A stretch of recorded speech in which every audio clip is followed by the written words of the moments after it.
एक चीज हम सबको इस बारे में ध्यान रखना होगा और वह इस बात को लेकर के रखना होगा कि किन कारणों से वे कौन सी परिस्थितियां थी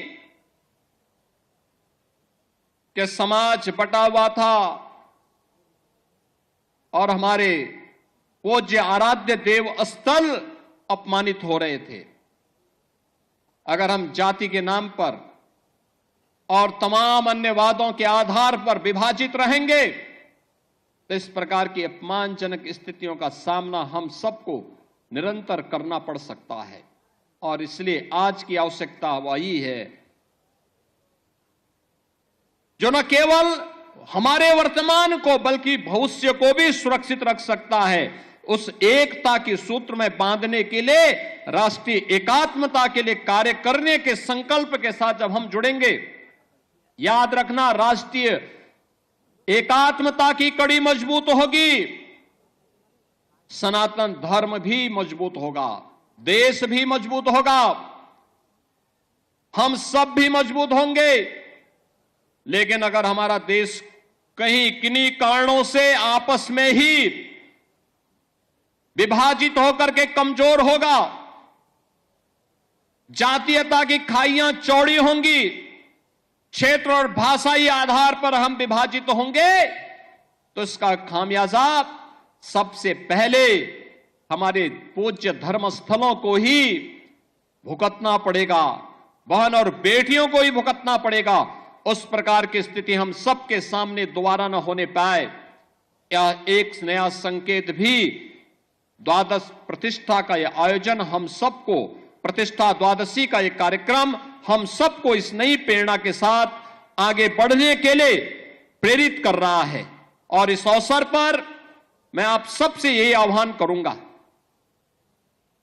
मैं एक यही आह्वान करूंगा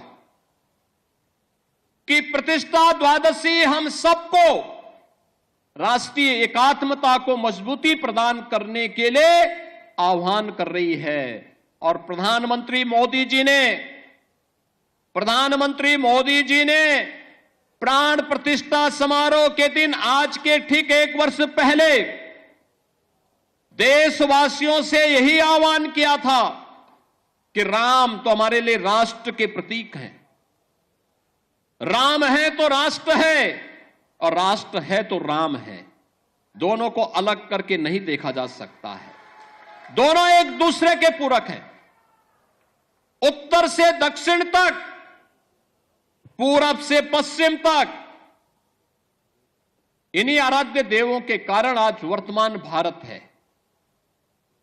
और इस नए भारत को आज जिस दिशा में प्रधानमंत्री मोदी जी के नेतृत्व में आज आगे बढ़ाया जा रहा है, इसके लिए हम सबकी जिम्मेदारी बनती है कि हम सब उस अभियान का हिस्सा बने, उस अभियान का हिस्सा बने।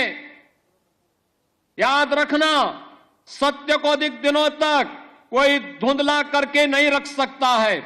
सत्य एक दिन सबके सामने उजागर होगा, और सत्य का उजागर होना ही अयोध्या में राम जन्मभूमि पर प्रभु रामलला के भव्य मंदिर के निर्माण के रूप में हम सबके सामने सत्य के रूप में देश और दुनिया देख रही है।